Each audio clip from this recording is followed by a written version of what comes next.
ایک تو وہ ہیں کہ جن کا مطمع نظر ہی دنیا بن گیا، وہ اللہ کے گھر کے سامنے کھڑے ہو کر کے بھی دنیا ہی طلب کر رہے ہیں۔ اور اقبال نے کہا تھا نا کہ تو ہی چند کلیوں پر کنات کر گیا، ورنہ گلشن میں علاج تنگی داماں بھی ہے۔ یعنی وہاں جا کر کے بھی تم نے دنیا ہی مانگی، وہاں جا کر کے بھی تم نے یہی طلب کیا۔ ایک تو وہ کہ جنہوں نے دنیا ہی طلب کی اور آخرت طلب نہیں کی، اور دوسرے وہ ہیں کہ جنہوں نے کہا کہ ہمیں دنیا نہیں چاہیے، ہمیں آخرت ہی چاہیے۔ تو یہ توازن خراب ہو گیا۔ دنیا کی نعمتیں بھی اللہ نے انسانوں کے لیے بنائی ہیں، تو دنیا کی نعمتوں کو ترک نہیں کریں گے۔ حضور علیہ السلام کے ایک صحابی ہیں، تو حضور علیہ السلام نے دیکھا کہ وہ سخت کمزور ہیں، تو آقا کریم نے فرمایا کہ تم اتنے کمزور ہو، کیا ہوا؟ تم نے اللہ سے کوئی دعا تو نہیں کی تھی؟ جی حضور، میں نے اللہ سے دعا کی تھی کہ اللہ آخرت کے حصے کے دکھ بھی دنیا میں دے دے اور میری آخرت صاف ہو جائے۔ تو شاید میری دعا قبول ہو گئی، اور بہت مصیبتیں، تکلیفیں، آلام، مصائب انہوں نے مجھے توڑ کے رکھ دی، اور میری وہ حالت جو آپ کے سامنے ہے شاید اس وجہ سے ہے، دعا کی قبولیت کا نتیجہ ہے۔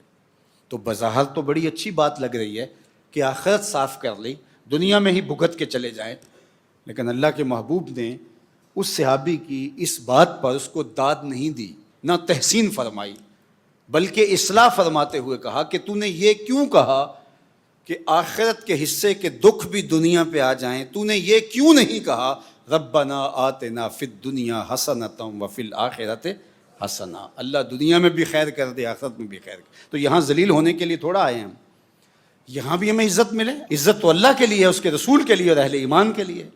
تو یہاں ایک آسودہ خوشگوار زندگی گزرے، لیکن آسودگی اور عیاشی میں فرق ہے۔ آسودگی کے اندر اور آوارگی کے اندر فرق ہے۔ اگر ہم نے آسودگی اور آوارگی کے اندر فرق نہ کیا تو یہاں بھی توازن بگڑ جائے گا۔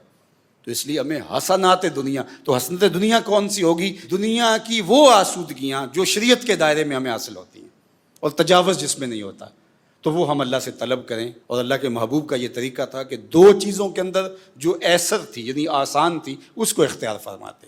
دین کو حضور نے مشکل نہیں بنایا۔